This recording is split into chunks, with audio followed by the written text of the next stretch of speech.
Good afternoon, YouTube. What's going on? It's Mesa back at it with some Destiny 2.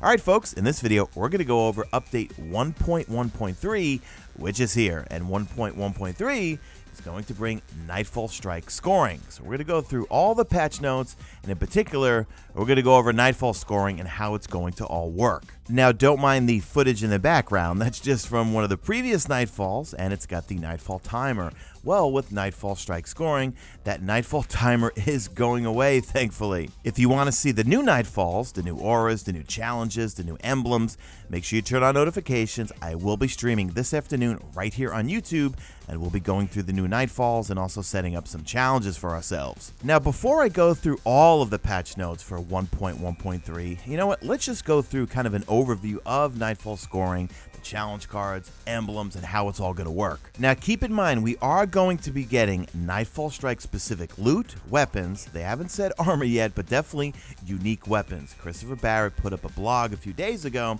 saying that they pushed it out just a little bit because they want to give the artists more time to make the weapons, as he says, really cool. So with Nightfall scoring and the challenge cards, they just want to give us a new way to not only challenge ourselves, but also compete with each other. We all remember with the Challenge of Elders, we had a scorecard and everyone would compete and it would show up in the This Week at Bungie. Looks like they're going the same route with Nightfalls now. So first off, the Nightfall timer is going away. However, as we get into the details, you don't want to just go too slow through a Nightfall Strike, but here are some of the key things that you need to know. First off, everyone's got to pull their own weight. The actual scoring is going to be team-based, so the cumulative score is going to be based on everyone's individual performance. Now, the two critical factors in getting a high score is going to be two things. One, kills. Kill everything you see, and then also creating orbs. So what does that mean? Make sure you kill everything, don't run past areas, and then also create as many orbs as possible by using your Masterworks. Make sure you got some legendary weapons, upgrade it to Masterworks, make as many orbs as you can, and start chaining supers off each other. Now, while the timer is gone for the Nightfall, score will bleed over time, so you don't want to just go too slow. You want to kill everything, make a lot of orbs. But also, scoring is going to cut off at certain time thresholds. So at 15 minutes, new points earned are going to be reduced by 50%. Now, when you reach the 18-minute mark in the Nightfall, you're going to stop earning new points, and then from there, it's just going to be a race to see what's the best score you can get. Next up, let's talk about these challenge cards. So, when you complete any Nightfall Strike, as long as you have Curse of Osiris, you will be awarded a challenge card. So what do you do with these challenge cards? They're another way to basically customize your particular Nightfall. So the way it's going to work is these challenge cards are going to contain a specific set of modifiers that you can either opt into, but also you can modify the Nightfall difficulty as well as the overall Nightfall score. Now keep in mind, these challenge cards, they're only going to affect the Prestige Nightfall Strike. They're not for the normal Nightfall Strike. Remember, their goal is to give us more endgame stuff, and for the folks that like to do the challenging activities, a la Prestige Nightfall Strikes. Next up, let's talk about emblems. They're kind of reworking the way emblems and auras and things work with regards to Prestige Nightfall Strikes. So, if you complete a Nightfall Strike, you will be awarded a Nightfall emblem. Now, that emblem is going to track your highest score achieved for that particular strike. Each strike is going to have their own separate emblem. And upon completing a Prestige Nightfall Strike, it's going to offer you a Nightfall aura for a limited time. Now also, you'll be able to unlock some variants of these emblems, and that's all by achieving high scores within the Prestige Nightfall. So that was just kind of like an overview. Now we're going to go through the actual patch notes for 1.1.3, and I will link the full patch notes in the description if you want to read them at your leisure. So, update 1.1.3, the one about strike scoring. Nightfall Strike scoring, both normal and Prestige Nightfall now have scoring. But remember, the challenge card is only for the Prestige. Enemy kills and orb generation will accrue points. Highest set scores will display on each Nightfall's respective emblem. Scores above the target value will enable a Nightfall aura and a Fireteam Vanguard token bonus. Total team score will be displayed at the end of the Nightfall in the post-game report. Next up, we got Nightfall Challenge tickets. So, these tickets will drop for DLC owners in the normal or Prestige Nightfall.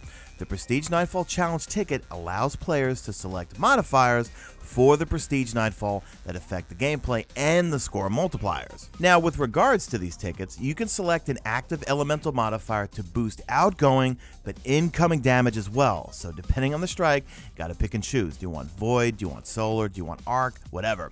Players can opt into using also a power handicap that's actually going to lower your overall character power level in the Prestige Nightfall, but it's going to raise that score multiplier. You also will have Extinguish, which is basically bouncing you back to orbit like Destiny 1 was with the Nightfalls in the early days. So Extinguish is always on when applying the Nightfall Challenge ticket. If the full fire team wipes in a darkness zone, you're going to get bounced back to orbit. Now keep in mind, once you set up all the modifiers in your Nightfall Challenge ticket, you can't change it once the activity has been launched. So everything is going to lock your loadout, including the ticket. Now you also want to keep in mind that the Fire Team Leader's ticket is applied to the entire Fire Team when launching the Prestige Nightfall. Now let's talk about emblems. We're going to be getting some emblem variants with this update. Crucible, Destination, Nightfalls, so forth. Let's kick it off with Crucible.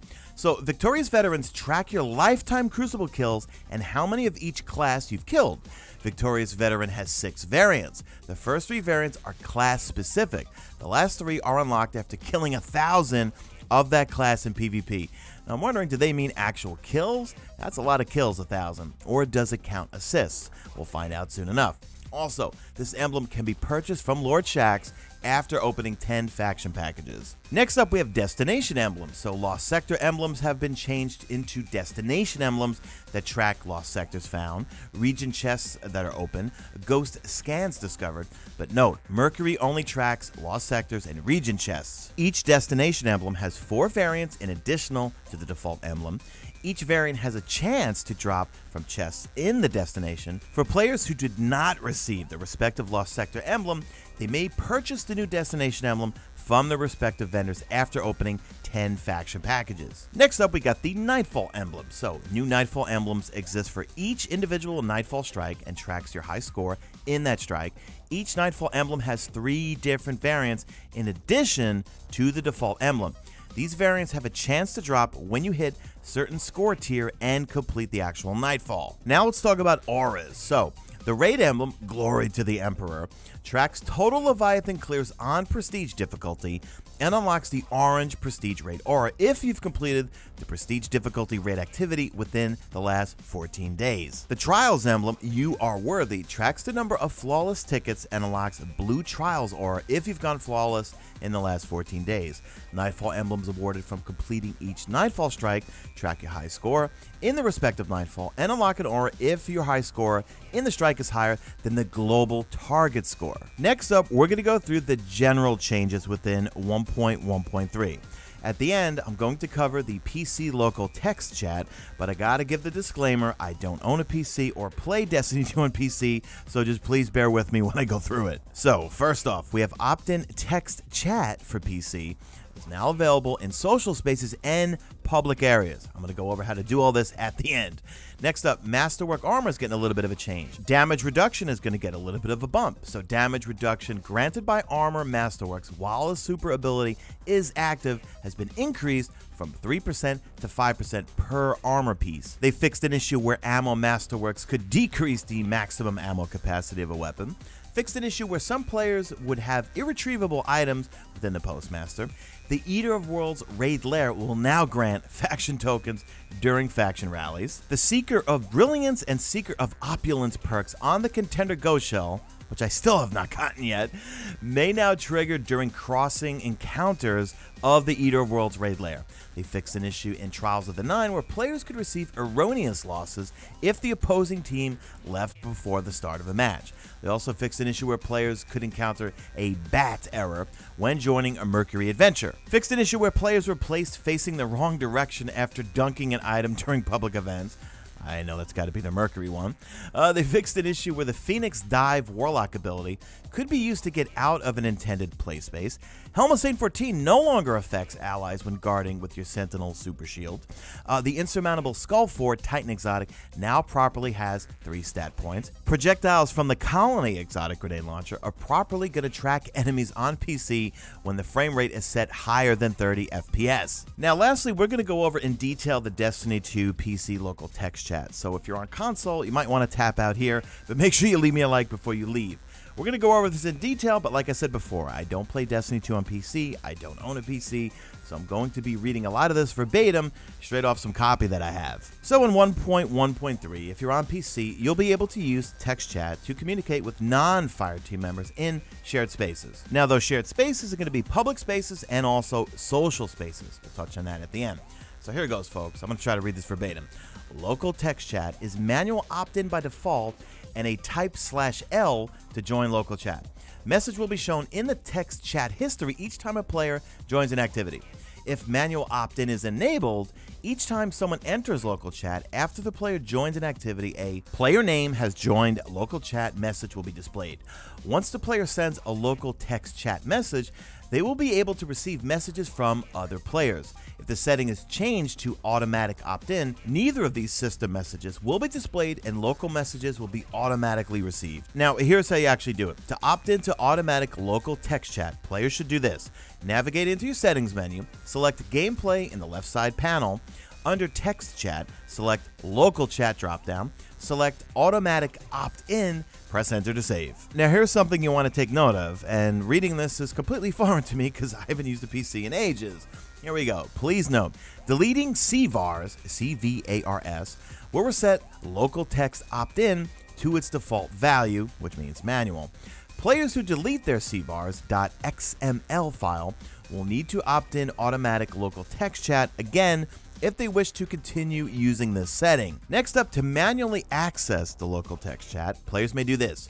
Press tab to cycle through each available chat channel, type /local or just /L, and press either space or selecting it from the autocomplete list. Now we're going to talk about the two shared spaces, which are public spaces and social spaces. So with regards to public spaces, that's where you could use text chat to communicate with each other if you're in the immediate zone. And the way it works is that, let's say you're in the Trossland over on the EDZ. In that immediate area, you could use text chat to communicate with other people in there. However, then if you wander off into, say, Winding Cove or something, then you cannot communicate with those folks that were over in the Trossland. You can then communicate with people that are over in Winding Cove. And then lastly, let's cover social spaces. I'm going to read this verbatim. Social spaces are locations such as the tower and the farm that players launch into for the majority of their vendor interactions. These function differently in regards to local text chat because all the players in a social space can chat together, regardless of the actual space they are occupying. For example, in the tower, players in the courtyard, hangar, or bazaar will all participate in the same text chat instance. Now, I know I said lastly, but no, here's lastly. Private spaces. Private spaces are destination locations where players are not match-made with others and could only be accessed by players in their immediate fire team. In these instances, players may not chat with others outside their immediate fire team, as no other players will be present. Examples, it's going to be private spaces, might be like lost sectors. Additionally, public chat is not available as an option in Crucible activities at this time. So that's going to do it for the video, guys. Leave me a hashtag made it to the end if you did make it to the end, and keep it locked in here because I will be streaming the Nightfall sometime today. I'm not 100% sure what time, but follow me on Twitter if you want, @MesaSean, because I always tweet out a little bit before, maybe like an hour before I'm actually going to go live. That's it, guys. Do me a favor. Drop a like in this video, only if you see fit. Follow me on Twitter @MesaSean. Check out my stream, usually and always on YouTube, and that's it. I'm out of here like Vladimir.